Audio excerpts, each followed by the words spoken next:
যুদ্ধবিরতি ঘোষণা ভারতের ডিজিএমওকে ফোন পাক কাউন্টারপার্টে দুপুর 3:15 দিল্লিকে ফোন ইসলামাবাদে। সংঘর্ষ বিরতি পাক প্রস্তাবে রাজি ভারত। দুদেশের জল স্থল অন্তরিক্ষে যুদ্ধবিরতি 12 মে দুপুর 12টায়। পরবর্তী আলোচনা। The Director General of Military Operations of Pakistan called the Director General of Military Operations of India at 15:35 hours earlier this afternoon.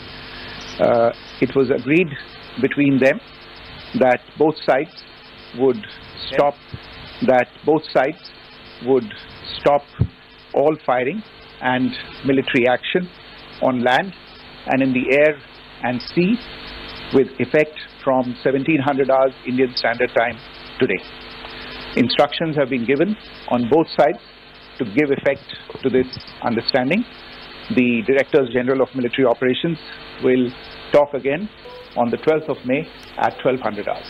Thank you. যে খবরের দিকে নজর রাখবো, ঘোষণা করা হয়েছে যুদ্ধবিরতি, কিন্তু সেই যুদ্ধবিরতি আবারও লঙ্ঘন করলো পাকিস্তান। সীমান্তবর্তী এলাকায় আবারও পাক গুলি বর্ষণ। অর্থাৎ যুদ্ধবিরতিতে যে সম্মতি দিয়েছে দুদেশ, ভারত এবং পাকিস্তান, তারা সম্মত হয়েছে যুদ্ধবিরতিতে, কিন্তু আবারও সেই যুদ্ধবিরতি লঙ্ঘন পাকিস্তানের। সীমান্তবর্তী এলাকায় পাক গোলা বর্ষণ, আবারও যুদ্ধবিরতি লঙ্ঘন করলো পাকিস্তান। অর্থাৎ এবার এই প্রশ্নই উঠছে যে পাকিস্তানের ওপর কতটা ভরসা করা যাবে, এবং এই প্রশ্ন শুধু আজকের নয়, যতবার এ ধরনের ঘটনা, এ ধরনের পরিস্থিতি সামনে এসেছে, ততবারই কিন্তু এই প্রশ্নই উঠেছে যে পাকিস্তানকে কতটা ভরসা করা যাবে। কারণ যুদ্ধবিরতি এবং আইন কানুন তারা কতটা মানে, সেটাও একটা সংশয়ের বিষয় হয়ে দাঁড়াচ্ছে। কারণ আজই